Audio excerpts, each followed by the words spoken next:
Kesejahteraan finansial adalah rasa aman dan rasa memiliki cukup uang untuk memenuhi kebutuhan.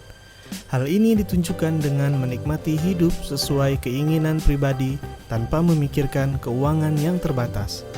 Secara sederhana, kesejahteraan finansial berkaitan dengan seberapa baik individu mengelola keuangan mereka.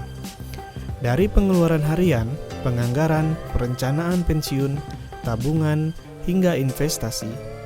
Banyak orang ingin mencukupi kebutuhan keluarga mereka, memiliki standar hidup yang layak, dan uang yang disisihkan untuk tabungan dan investasi.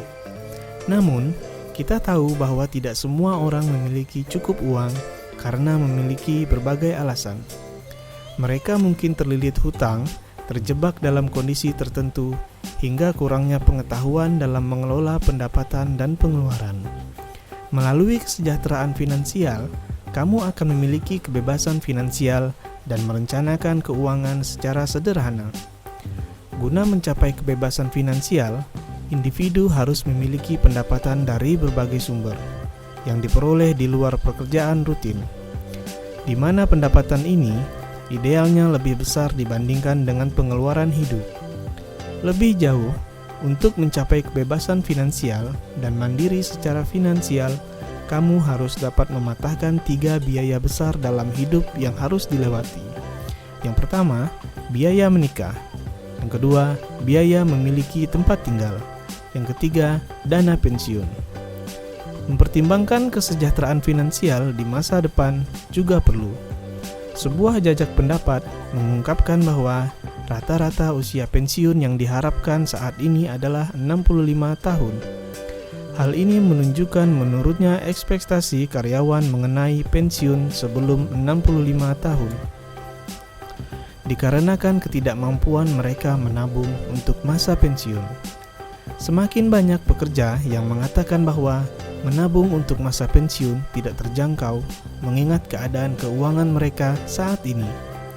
Dan hal itu membuat masa pensiun jauh dari jangkauan. Tentunya, stabilitas keuangan memainkan peran besar dalam menentukan kapan individu dapat pensiun dengan aman. Dan hal ini akan menjadi masalah jika kamu tidak melakukan perencanaan keuangan yang lebih baik. Mayoritas individu mengalami masalah dalam keuangan bukan karena mereka tidak memiliki uang, namun salah dalam mengelolanya. Untuk mengetahui apakah kamu sudah mengelolanya dengan baik, kamu dapat memulainya dengan melakukan pencatatan untuk semua pengeluaran.